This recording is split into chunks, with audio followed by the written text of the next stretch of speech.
car slow in front, and that's why there's a car on me. He's That's going in the outtakes. This video is made possible by the following sponsors. Make sure to check out their products as well as the rest of my gear in the description below. Hey guys, Lurking VR headset boy here, and welcome back to Project Cars 2 for another video. Now the other day, while sitting in my shed and browsing hairdressing accessories to go along with my MX-5, I was linked a YouTube video of a race that I never knew happened. The race was part of the BMW M1 Pro Car series and took place at Monaco in 1979. The reason why these races were interesting, aside from the car being awesome of course, is that they featured a lot, and I mean a lot, of F1 drivers. Just to run through some of the names taking part in this championship, and there are some big names especially for the time. We had Mario Andretti, Patrick Depailler, Emerson Fittipaldi, James Hunt, Jean-Pierre Jarier, Alan Jones, Jacques Lafitte, Niki Lauda, Nelson Piquet, Didier Pironi, Clay Regazzoni and John Watson. So many that I ran out of fingers. I'm going to be recreating one of the circuits from that calendar of races. Of course, as you can see on your screen right now, it's Monaco, or the Azure circuit if you're Project Cars 2. And I'll be setting up a 6-lap race against the AI. Now, in real life, it was dry conditions, but you know me, I like a little bit of a challenge. I like to put my own twist on things, so we're going to be doing this race in the rain. I have no idea how the AI are going to cope, one with Monaco or two with the rain, but it should be a lot of fun. I've driven this car a little bit for practice. It's a blast, and hopefully you guys are going to enjoy it too. So here we are then in the wet at Monaco. Wipers on, best go for easy start. Nah, smash the throttle. Oh, that's how you start a BMW M1 Pro car in the wet. To smash the throttle, hope for the best. Actually made up a couple of places doing so, so not the worst idea in the world. Starting to vote for the first time. Look to the inside. That guy's cutting the corner. Bam, that man. Anyway, uphill. For the first time, up towards Massenet, a cloud of spray in front of me being kicked up by all the other cars on track. A little bit of contact with the guy in front as he slows down to avoid the other car in front being a little bit sideways. I'm going to just take the place, go up the inside, through Massenet then.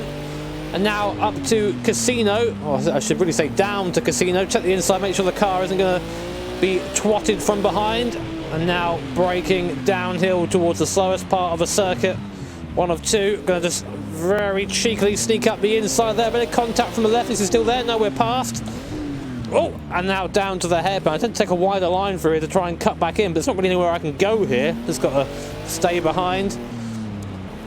Got to go in between first and second gear down here. Oh, Jimmy Wall there, mate. Don't hit that too many times. Damage is on, so I could end up crunching this car if I'm not careful. Through the tunnel now. The rain stops temporarily as we are shielded, still coming up off the bodywork though. Come out of the tunnel and again, there it is, the rain comes straight back and on the brakes, nice and early, very easy to lock up down here, get close to that barrier, that's about as close as I want to get, and then try and straight line on the way out. Guy in front is a bad exit, we're up into third gear, down to second again though for Tabac. Car understeering in the wet conditions, it wants to be driven on the throttle really. Through here though, you have to be so easy on the power, really very easy to miss your throttle through there and end up going sideways. We're going to try and avoid that as much as we can, as spectacular as it looks. Jimmy, first gear, not reverse. Christ, I went into every gear there but first.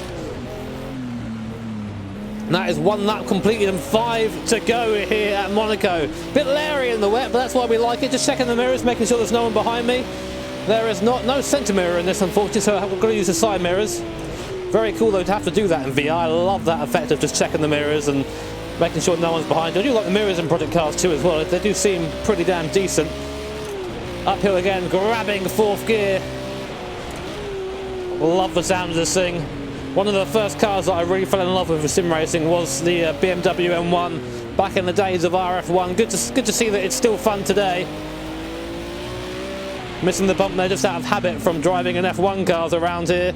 Now down to the slow sections again. But yeah, this race, this series, such a fantastic series. Just naming those list of names earlier, the strength of field was just ridiculous, and it was actually Niki Lauda, I think, who won the first championship, and then Nelson Piquet, get into that wall, Jimmy. Then Nelson Piquet who won the second. So, you know, those guys are very talented, and it definitely passed across to the M1 Pro car as well. Unfortunately, the AI racing aren't quite as skilled as the old F1 drivers, but we can pretend they are. Really cool to see just that line of cars there making their way out of the chicane at the bottom here, sideways on the exit, and now you see we get into the spray. It gets harder to see, the water increases on the windscreen. I'm going to have to start being a bit more aggressive through here, I think. Whack it through there in third, keep it pinned. Oh. Overtake of the year? Yes, okay, maybe a little bit of argy-bargy, but we'll just say it's fine. That was cool, getting that car loose through there. All kind of sideways and just gathering up on exit and chucking up the inside. That's what these cars are all about. They're a lot more tame in the dry, which is one of the reasons I actually wanted to do the wet weather racing. It's just a bit more intense, I think. Hopefully it makes for a more fun video, but you know, I like a challenge. On the curb there, you can feel the car get slippy as you go over the curb, and then back on the power uphill.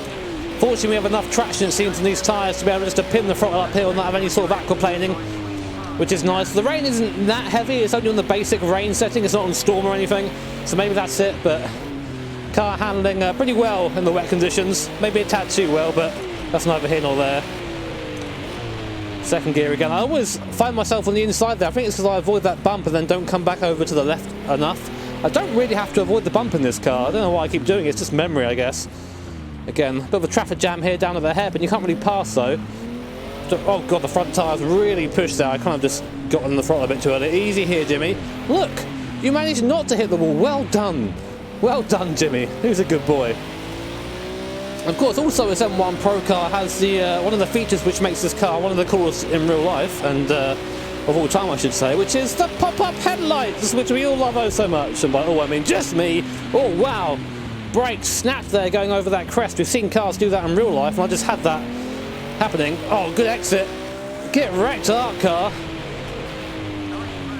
Car's slowing down a bit now. I think maybe the weather's getting to them, which means maybe we can put in another yeet through here.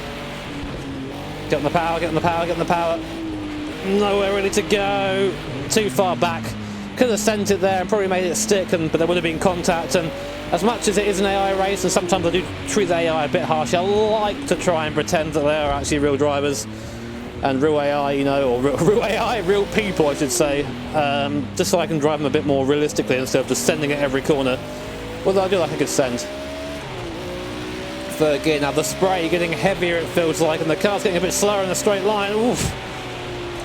Maybe the rain is getting heavier. The car didn't feel as secure on the straight as it did before there, and the guy behind, or who was in front I should say, just very easily passed just by driving past him in a straight line. And maybe he's got a problem, who knows. Up to Massenet now, third gear. I think it's the first time we come through here without the car directly in front of us, so we can kind of be a bit quicker through. Yeah, on the power there. Taking an odd line, but it kind of worked out. Second gear on the exit. Bit of a sideways moment, but keep your foot in it because that's the fun of the game. Rain definitely getting heavy, I'm sure it is. It might just be the spray. Spray's a little bit deceiving there as first gear tries to escape me. Oh, no, you don't.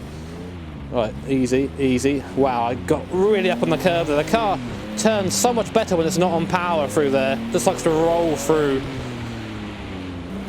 There you go, nicely. Of course, as you can see, I'm using the full H-pattern box, heel and toe as well, the way the car is meant to be driven. There was a comment under one of the videos I was using for research earlier. I forget the exact quote, but it was something like, pure racing, no computers, and the best pilots. And definitely not the best pilots or the best drivers, so to speak, but I can get what it means. There is a certain charm about a car which is just a machine with a gearbox and an engine, a couple of axles and whatnot. Ah, there you go, nice. Come on. Oh no, he's still there. Again, I've got to push the AI wide a bit, but I'm there, man, I'm there. You can't tell it on me. Cheeky moves, cheeky moves. I do kind of miss this type of car where it's just a very visceral experience. Nothing's there to help you if you make a mistake. The only electronics you really have are the tack and the windscreen wipers. And maybe fuel injection if you're feeling lucky.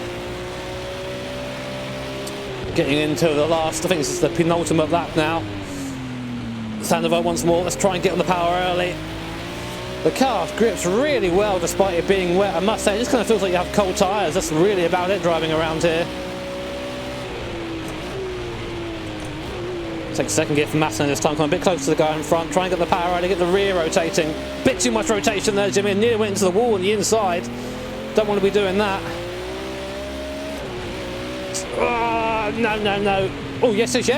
I thought I got that wrong. I'll take that. Thank you very much, sir. I must say the VR makes it very easy to see where all the barriers are. That might sound like a really stupid thing to say, but you can get nice and close to them in VR because you can actually see where they are on your screen. You can look over at just where your eyesight is pointed, as opposed to single screen when you just give them one fixed frame of reference. It doesn't stop you from hitting the wall though, which is it won't make you a better driver, but it makes it a bit easier, I think. You're having to lift, big lift in the tunnel now in the wet conditions. Oh, tyres locking for a second. I have to go to the inside of the car there. A very, very rude overtake, but I had to make it, otherwise it'd be rip him. And we're through another place. Started P20 on the grid, not sure where we're going to end up again. I don't really care, it's just the experience. Throw it in, keep it in third. Whoa, was that a bit too much, Jimmy? That was a bit too much. I'm feeling the pressure. Christ. It's fun to just send it like that on the corner, but you kind of run out of grip. That's what I did there. Very odd. I mean, I would love for a racing series like this to exist today, where all our F1 drivers are put in equal cars and go, right, go race. And this was run alongside the real-life F1 calendar, so you know, the guys were already all there.